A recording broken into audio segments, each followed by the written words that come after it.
Have you heard about the recent Silicon Valley Bank failure? It's sending shockwaves through the entire tech industry and the financial world. I mean, this was a bank that was supposed to be at the forefront of innovation and success, and yet it failed, and we need to talk about why.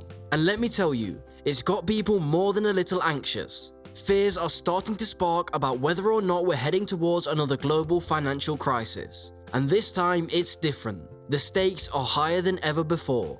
So let's start with what we know. The Silicon Valley Bank was a key player in the tech industry, providing loans to startups and established tech companies alike. But here's the thing, the bank was heavily invested in the tech industry, which we all know can be incredibly volatile. When the industry was thriving, so was the bank. But when it hit a rough patch, the bank struggled to keep its head above water. This happened during the dot-com bust in the early 2000s and again during the Great Recession of 2008. But that's not the only reason for the bank's failure. The bank was also known for its aggressive lending practices, often giving loans to startups with little collateral and high risk. This worked well when the startups were successful, but when they failed, the bank suffered. And then there's the issue of greed.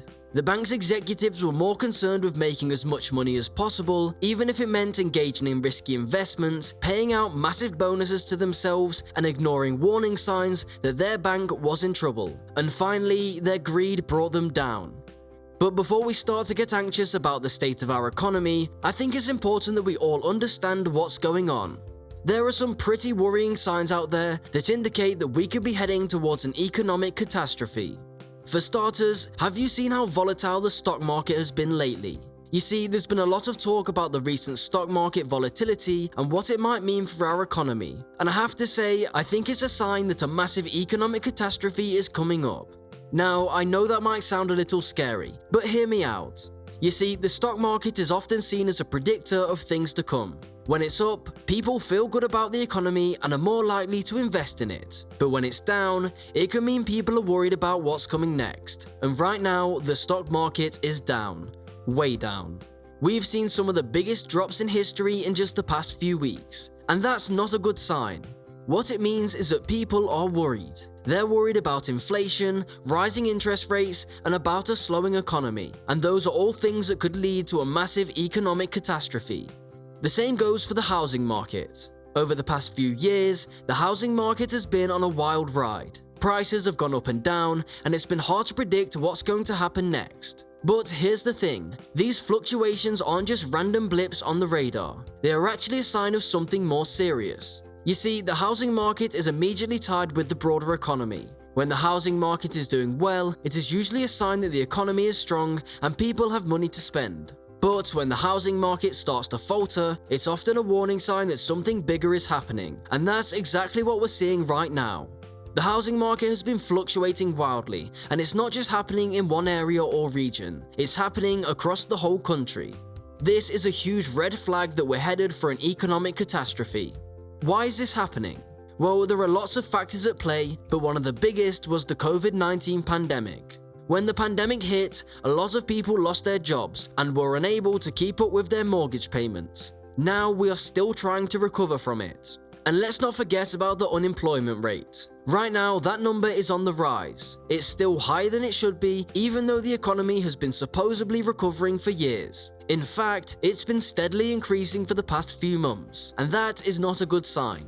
Why? Well, when people are out of work, they're not earning money. And when they're not earning money, they're not spending money. And when people aren't spending money, businesses suffer. And when businesses suffer, they start laying off employees, which only exacerbates the problem. It's a vicious cycle, and we're currently stuck in the middle of it.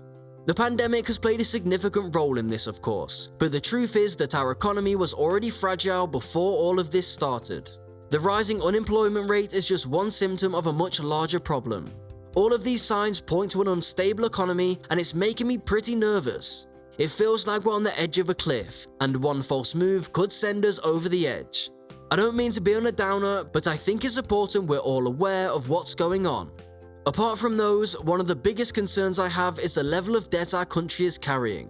Now, I know that sounds a bit alarming, but hear me out. The United States government is currently in debt to the tune of over $28 trillion.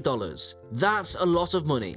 To put that into perspective, that's around $85,000 for every single person in the country. It's debt that's been mounting up for years, and it doesn't seem to be slowing down anytime soon. What's really worrying about the situation is that the government is continually spending more money than it's taking through taxes. This means that the debt is just going to keep getting bigger and bigger, and eventually it's going to become unsustainable. The US government is like a person with a maxed out credit card. The debt keeps piling up, and it's only a matter of time before they can't make the minimum payments anymore. So what's the big deal? Why should we be worried about all this debt? Well, when a country is carrying so much debt, it becomes harder and harder for them to borrow more money. Lenders become reluctant to lend them any more cash because they start to see them as a risky investment. This can lead to higher interest rates, which in turn can cause a downward spiral for the economy. Higher interest rates mean that businesses and individuals have to pay more to borrow money, which can lead to less spending and less economic growth.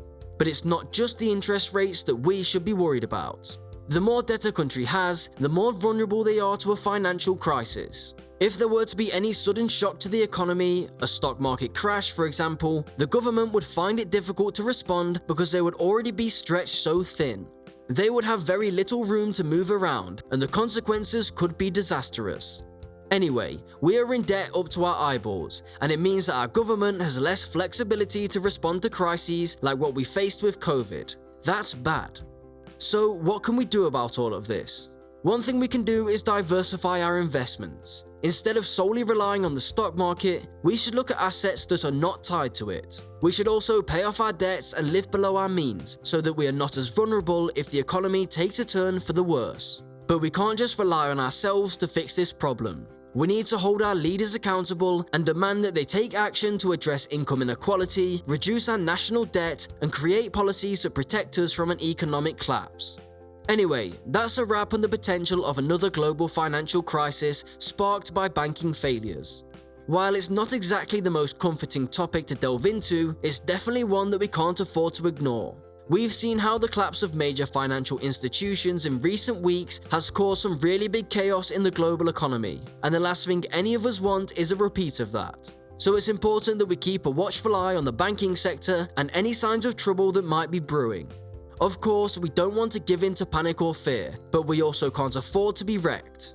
It's up to all of us to stay informed, keep our fingers on the pulse of the global economy, and be prepared for whatever might come our way. So let's stay vigilant, stay informed, and keep pushing for a stable and secure financial future for ourselves and for the world.